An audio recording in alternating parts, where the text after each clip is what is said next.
Con questo modulo affrontiamo il tema della progettazione degli interventi di agricoltura sociale e più in generale degli interventi di intervento sociale, perché appunto l'agricoltura sociale si inserisce in un filone molto più complesso e articolato. Probabilmente molti di voi hanno già fatto progettazione di attività di agricoltura sociale o di altri interventi sociali, ma con questo modulo vogliamo dare degli strumenti per realizzare delle progettazioni più efficienti ed efficaci e anche ragionare sul significato che ha in effetti la progettazione. Useremo diversi termini in inglese, planning oppure designing, ma l'idea è quello di ragionare insieme alle attività di pianificazione e di progettazione dell'agricoltura sociale, perché l'attività di progettazione avviene a diversi livelli, come vedremo più avanti, quindi è importante avere, come dire, delle dimensioni da attenzionare nel processo di progettazione e cercare di utilizzarle o di tenerle presente, sia se si lavora ad un livello micro di progettazione, sia se invece si programmano degli interventi più generali. La prima domanda che occorre farsi è: perché occorre progettare o pianificare, programmare un intervento di agricoltura sociale? Sicuramente la prima motivazione è quella più pratica, che spesso ci spinge a muoverci per cercare risorse economiche che provengono da bandi pubblici, nel nostro caso dell'agricoltura sociale da bandi attivati dai Paesi membri o dalle regioni all'interno della PAC, che abbiamo già visto in un modulo precedente, oppure all'interno dei fondi del Fondo Sociale Europeo, che abbiamo ugualmente visto, o anche da fondazioni, da enti privati o da altre organizzazioni pubbliche che hanno a disposizione dei fondi, come ad esempio i servizi sanitari o sociosanitari che ci sono nei nostri paesi, che possono finanziare delle attività di agricoltura sociale attraverso delle procedure pubbliche, quindi dei bandi. Quindi sicuramente c'è un motivo pratico, contingente, perché per realizzare questa attività occorre avere delle risorse economiche, però c'è anche un altro motivo per cui è importante pianificare o progettare attività di tipo sociale, in particolare di agricoltura sociale, perché occorre in qualche modo superare le fasi di emergenza in cui spesso ci si trova a lavorare, perché c'è un nuovo bisogno a cui rispondere, perché è finito un progetto e occorre dare continuità ad un'attività per evitare che gli utenti coinvolti ritornino alla loro routine senza aver terminato un percorso efficace e effettivo di inclusione sociale e lavorativa. O ancora la progettazione è qualcosa che aiuta a organizzare gli interventi in maniera più efficace anche quando si hanno già le risorse, quindi poter utilizzare lo strumento della progettazione può sicuramente essere utile nel proprio lavoro. Un ultimo motivo che mi sembra utile richiamare per poter utilizzare progettazione o pianificazione nelle attività di agricoltura sociale è quello di superare gradualmente gli obiettivi concreti, cioè cominciare a ragionare in un'ottica più ampia, con una visione che ci guida, e in modo da poter raggiungere questa visione, questi obiettivi a lungo termine passo passo, quindi programmando dei cambiamenti anche più piccoli, se vogliamo, che però ci avvicinano sempre di più agli obiettivi generali che ci siamo fissati in qualche modo. Ciò che occorre quindi ricordare sempre è che nel nostro caso, avendo assunto come diciamo così, orizzonte quello dell'agricoltura sociale inclusiva, perché il progetto si basa proprio su questo, sull'inclusione sociale e lavorativa delle persone che hanno qualche tipo di problema, problemi che sono evidenti nei contesti in cui vi troverete a lavorare. Dicevo, se l'approccio è proprio questo qui dell'inclusione, è chiaro che il nostro focus non può essere semplicemente la persona, o comunque non può essere soltanto la persona che deve essere inclusa, ma deve essere la comunità, perché abbiamo già visto come inclusione il concetto di inclusione implica un lavoro sulle persone, gli utenti, diciamo così, ma anche su tutti gli altri attori e sulla comunità in generale che vive in un determinato territorio, che deve essere in qualche modo sensibilizzata, aiutata a diventare anche più inclusiva e coesa, in modo da offrire un contesto in cui le persone che partecipano ai nostri progetti, alle nostre attività, poi possono trovare appunto la possibilità di lavorare e anche di vivere con una qualità della vita migliore. Quindi appunto il focus della pianificazione e della progettazione non è tanto l'individuo, ma la comunità, che deve essere considerata come uno strumento che può essere usato per in qualche modo aumentare il livello di inclusione, quindi diminuire il livello di esclusione sociale, in qualche modo affrontando i fabbisogni, i problemi che vediamo e individuando insieme delle risposte utili. È chiaro che la nostra azione deve comunque necessariamente essere collocata in un sistema specifico e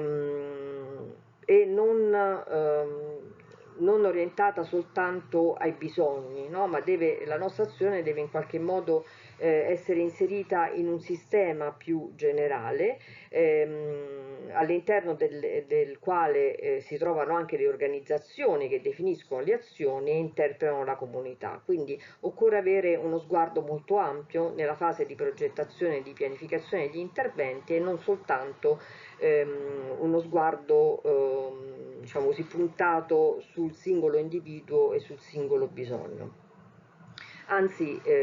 la progettazione può aiutare proprio le comunità in un processo di empowerment, in un processo di crescita in qualche modo. Partiamo da alcuni suggerimenti, da alcuni consigli relativi a questioni importanti di cui tener conto nella progettazione. Il primo riguarda la pianificazione sociale, la progettazione intesa come una modalità non occasionale e estemporanea, ad esempio in vista della partecipazione a bandi pubblici. È vero che spesso è necessario correre per rispettare i tempi di apertura e chiusura dei bandi, e quindi è importante progettare proprio per partecipare, ma è importante ancora di più utilizzare la pianificazione come strategia costante per l'attivazione di interventi strutturali nel campo dell'agricoltura sociale. Quindi è importante considerarla uno strumento che consente poi di essere pronti quando c'è un bando per avere eventuali finanziamenti e realizzare con quei finanziamenti una parte del proprio progetto che è più complessivo. Inoltre è importante lavorare a interventi che siano strategici, sinergici, e che possono in qualche modo dare unità a processi di prevenzione, riabilitazione, di cura, di formazione o anche di occupazione o creazione di impresa rispetto a i target group rispetto agli utenti che noi vogliamo coinvolgere, le persone che vogliamo coinvolgere nei nostri processi. Quindi di nuovo avere un approccio complessivo e non finalizzato soltanto a una micro progettazione, no? Ancora è importante attivare anche la pianificazione dei network, delle reti di relazioni, capace poi di promuovere cooperazione a livello territoriale e anche la partecipazione a progetti con più attori differenti, pubblici o privati o del volontariato, eccetera. Lavorare per la creazione di partnership, di relazioni a livello locale significa essere pronti anche quando c'è l'occasione di partecipare ad un bando per avere delle risorse, ma è un lavoro di progettazione che riguarda la normale attività di chi si occupa di agricoltura sociale o chi in generale si occupa di interventi sociali. È un terreno che in qualche modo va coltivato per lungo tempo prima di arrivare a come dire, selezionare, individuare gli attori che poi possono ad esempio partecipare a un bando insieme a noi. È inoltre importante ricordare che la progettazione non è un'attività meccanica, quasi ingegneristica, ma è un processo di cambiamento sociale e di trasformazione. Questo processo coinvolge molte opzioni alternative per le azioni future, identificando anche criteri di valutazione e validazione, ma anche difficoltà e valori conflittuali. Quindi è molto importante che ci sia un'attenzione su questo processo, sugli elementi che emergono, le diverse motivazioni che guidano le persone nella fase di progettazione, in modo che poi ciò che rimane sulla carta, cioè il progetto, sia qualcosa di complesso, che tenga conto appunto di possibili azioni alternative e anche dei possibili elementi e dei limiti o difficoltà che potrebbero essere incontrate. Questo permette ad ogni progetto di avere più possibilità di successo nella fase di realizzazione. Il progetto sicuramente è il risultato del processo di progettazione, però da un punto di vista concettuale assume quasi un'importanza marginale. Sì, è vero che è importante presentare un buon progetto per ottenere delle risorse, per vincere un bando, ma è ancora più importante che questo processo di progettazione, se ben fatto, riesca a coinvolgere attivamente ed efficacemente diversi attori, permettendo la crescita delle persone che hanno partecipato al processo di progettazione e quindi consentendo poi un arricchimento complessivo e anche la possibilità di progettare altri interventi ancora. In qualche modo è quindi necessaria superare la logica della centralità del progetto e invece mettere al centro dell'attenzione gli interventi che permettono ad esempio di migliorare il processo di progettazione sociale, cioè di migliorare tutte quelle attività utili per assicurare una progettazione integrata e coerente delle iniziative, delle singole iniziative. Occorre quindi sempre ricordare che ci troviamo a progettare e pianificare in un'area che è molto complessa ed è costantemente in evoluzione, cioè quella del cambiamento sociale, appunto, e ce lo dobbiamo ricordare anche quando ci rapportiamo a specifici contesti locali, perché le strategie di intervento possono cambiare e la mancanza di continuità nelle azioni produce anche un senso un forte senso di insicurezza strutturale. Quindi se non ne teniamo conto, diciamo così, se non esplicitiamo anche queste difficoltà, rischiamo un po' di o farci travolgere, diciamo così, dalle situazioni e trovare delle risposte un po' impulsive, o anche ripetere in maniera un po' pedissequa sempre le stesse iniziative, senza riuscire invece a trovare veramente un collegamento fra i problemi che ci sono in quel determinato contesto ed eventuali azioni anche innovative. Occorre quindi progettare sempre tenendo conto che questo è un atto dinamico, generativo, non è un qualcosa appunto di meccanica,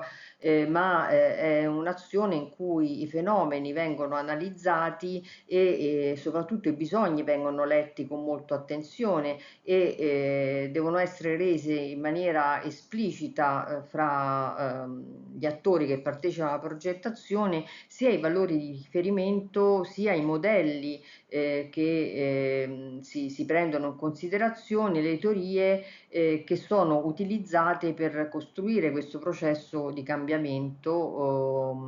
soprattutto in vista appunto di contesti molto specifici. Occorre poi ribadire la necessità di tener conto nel settore sociale della presenza di tanti attori e quindi del fatto che i progetti sono quasi sempre portati avanti grazie ad accordi, a collaborazione, a relazione e anche al coordinamento di network con organizzazioni di tipo pubblico o privato oppure del privato sociale, come le associazioni, le organizzazioni professionali agricole oppure le cooperative sociali, quindi tanti attori diversi. L'obiettivo del progetto è in qualche modo dare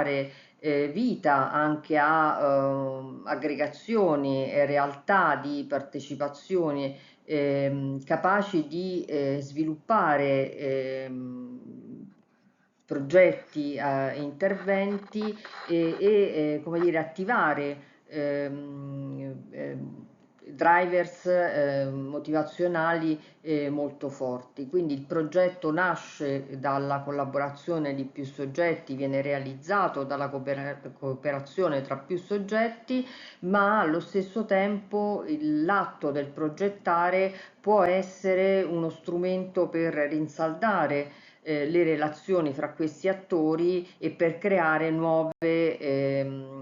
reti e nuovi accordi per poi andare avanti con ulteriori progettazioni. Diverse analisi e ricerche hanno messo in evidenza gli elementi di successo di progetti sociali e hanno individuato alcuni principi base che permettono appunto ai progetti in campo sociale di essere realizzati con successo. Si tratta dell'equilibrio fra i diversi elementi, il bilanciamento, la circolarità e l'efficacia. Il primo principio parte dal presupposto che nella progettazione sociale ogni fase influenza la successiva ed è quindi necessario trovare un bilanciamento tra le strategie, le risorse e gli obiettivi, ma se vogliamo tra tutti gli elementi anche micro della progettazione, ed è necessario fare gli opportuni cambiamenti quando sono essenziali, quando sono fondamentali per ottenere il successo della progettazione. Quindi non bisogna rimanere ancorati agli elementi, diciamo così, individuati all'inizio, ma nel corso della progettazione ritornare anche indietro per affinare le strategie individuate o per migliorare le risorse e le attività individuate o anche puntualizzare meglio gli obiettivi, tenendo conto che appunto ogni passo successivo deriva da quello precedente, ma allo stesso modo può consentire un suo affinamento, no? E quindi è fondamentale ragionare in un percorso di continuo ritorno al punto iniziale per verificare se c'è effettivamente un equilibrio fra le diverse parti. Il secondo principio di cui tener conto nella progettazione è la circolarità, che esprime in qualche modo l'obiettivo, il proposito del progetto sociale, che inizia, che diventa di successo quando l'obiettivo definito nella fase iniziale diventa il risultato finale. In qualche modo dobbiamo immaginare una sorta di cerchio in cui il punto di partenza, che è appunto l'obiettivo, e il punto finale, che è il risultato, convergono, chiudendo appunto il cerchio. È importante perché nella progettazione a volte abbiamo degli obiettivi, delle finalità di un certo tipo, ma durante lo svolgimento del progetto, durante la scrittura del progetto, attraverso le analisi, attraverso la definizione delle attività, l'individuazione delle risorse disponibili, ci allontaniamo da quell'obiettivo fino ad arrivare a definire un risultato differente. Invece il risultato e l'obiettivo si devono in qualche modo incontrare, devono essere la stessa cosa, comunque convergere nello stesso punto. L'efficacia di un progetto, che è il terzo principio preso in considerazione, è espresso attraverso l'ottimizzazione, l'uso ottimizzato delle risorse disponibili, che tradotto in un principio che è molto conosciuto in tanti campi, si può definire come il minimo sforzo per il massimo risultato, però questo, diciamo così, riguarda un po' altri campi di intervento, riguarda l'industria, la produzione di cose in qualche modo, no? Nel nostro caso dobbiamo tener conto che c'è la necessità di produrre con le risorse disponibili servizi anche innovativi che siano maggiormente rispondenti ai bisogni delle persone e alle loro richieste, in modo da in qualche modo costruire queste risposte, queste soluzioni in maniera molto precisa sui bisogni delle persone, quindi di fare anche qualcosa di un po' più flessibile. Quindi in questo caso non si tratta tanto di come dire, avere il minimo sforzo, quanto di utilizzare al meglio le risorse che ci sono per produrre il massimo possibile. Nella progettazione possiamo incontrare anche dei limiti, dei problemi di cui tener conto, e due in particolare sono molto importanti da considerare: la durata e il budget. Infatti gli obiettivi prestabiliti in una progettazione devono poi essere raggiunti all'interno di un tempo stabilito e con un budget che è spesso limitato. Questo sia quando progettiamo delle attività, degli interventi all'interno delle nostre organizzazioni, quindi con le risorse economiche che abbiamo a disposizione, ma anche con le risorse umane, con le strutture, con le strumentazioni che abbiamo, sia quando dobbiamo presentare un progetto per rispondere ad un bando. In quel caso abbiamo spesso proprio delle regole ben precise, quindi un tempo massimo di durata del progetto, un budget massimo da considerare, e anche tipologie di spese specifiche di cui tener conto, mentre altre spese non possono essere inserite all'interno della progettazione. Quindi questo è molto importante e ci aiuta anche a capire quali tipo di attività possono essere inserite in quella specifica progettazione. Ma anche una volta che il progetto è stato approvato, il progetto è in fase di realizzazione, occorre tener conto di durata e budget disponibile, e per farlo sicuramente è importante attivare un processo di monitoraggio che diventa fondamentale, funzione fondamentale nella gestione del progetto sociale, in particolare di agricoltura sociale, perché se uno dei fattori che abbiamo considerato nella progettazione cambia, è evidente che ci saranno cambiamenti, che ci saranno ripercussioni anche su tutti gli altri fattori. Quindi è importante monitorare l'andamento del progetto, capire se ci sono delle spese non considerate che però vanno fatte, se ci sono delle attività non considerate che vanno fatte, oppure delle attività che non possono più essere svolte, perché appunto ogni piccolo cambiamento chiaramente comporta una modifica nel progetto complessivo. Ho provato qui a riassumere alcune domande che dovremmo farci quando siamo in una fase di progettazione o anche di pianificazione degli interventi. Non è necessario leggerle tutte, ma diciamo in qualche modo ho tentato di fare un elenco molto lungo per porre l'accento ancora una volta sulla necessità di chiederci che cosa vogliamo fare, ma anche perché vogliamo fare queste cose, chi è il soggetto, chi sono gli attori che vogliono effettivamente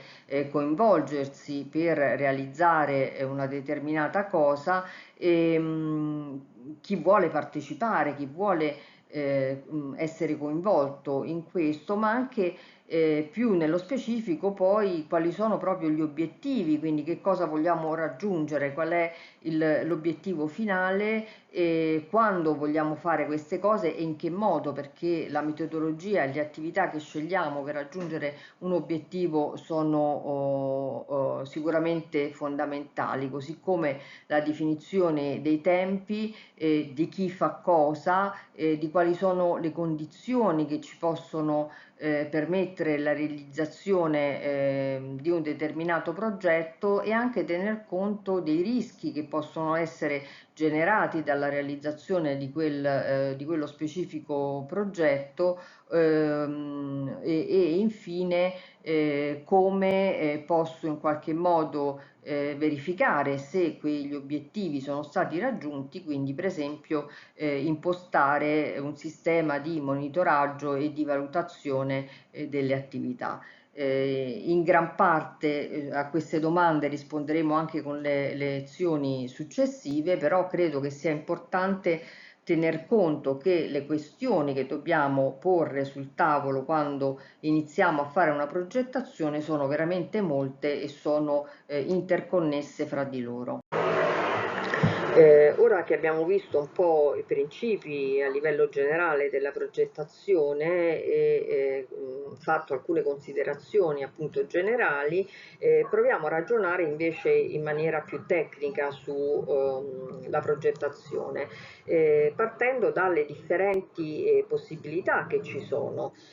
Ad esempio possiamo pensare alla progettazione per l'avvio di una nuova azienda agricola che fa agricoltura sociale, o meglio di un'azienda agricola che vuole attivare un percorso di agricoltura sociale ma non l'ha mai fatto, oppure pensare alla progettazione di una nuova attività di agricoltura sociale all'interno di un contesto in cui già si fa agricoltura sociale, oppure pensare alla progettazione per rispondere a un bando ed accedere a risorse economiche messe a disposizione,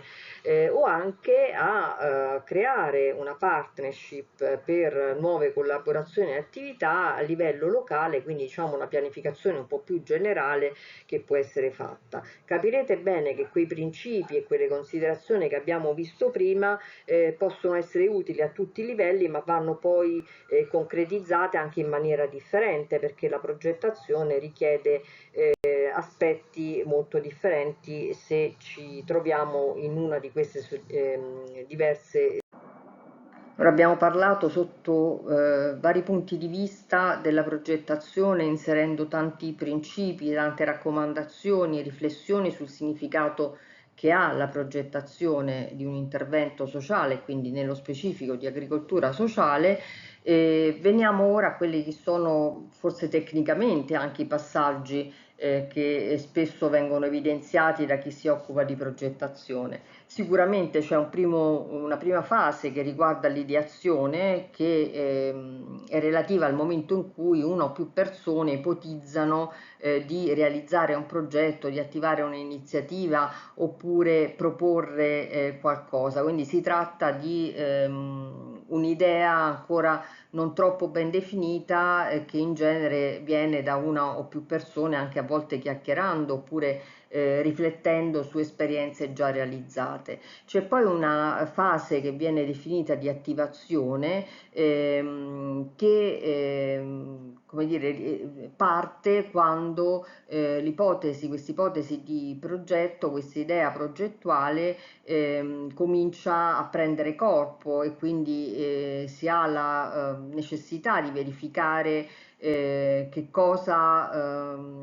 è possibile fare, quali sono le risorse umane e finanziarie ed economiche disponibili, e identificare il ruolo che i diversi attori possono avere all'interno del progetto, riflettere sui problemi e sulle strategie di intervento. Quindi diciamo in qualche modo si cominciano a mettere sul tavolo alcuni elementi che possono poi consentire di passare alla terza fase, che è effettivamente quella della progettazione, che quindi consiste nello sviluppo vero e proprio di un progetto che contiene l'identificazione e la pianificazione delle diverse fasi dell'intervento, a partire dall'analisi dei bisogni, che poi vedremo successivamente, all'individuazione delle azioni da realizzare e da tutte le altre attività. Quindi, come capite,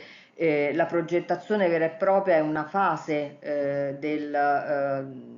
progettazione più generale, no? Perché occorre comunque partire da qualche tipo di idea e poi confrontarsi con altri soggetti, con eventuali risorse, ad esempio capire se c'è un bando che ci permette di avere dei soldi per realizzare delle attività, quindi capire anche quali sono i limiti di questa opportunità che viene offerta, e poi si passa quindi proprio allo sviluppo del progetto che viene fatto con i soggetti che sono stati individuati, che sono anche necessari a realizzare quell'attività. C'è poi chiaramente una fase di implementazione del progetto, che corrisponde alla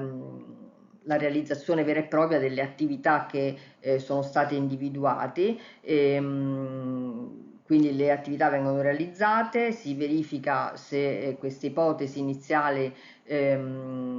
sono state raggiunte, se queste idee iniziali sono state raggiunti, e si cerca anche di capire se è necessario fare dei cambiamenti per raggiungere quegli obiettivi che erano stati definiti. Quindi è chiaro che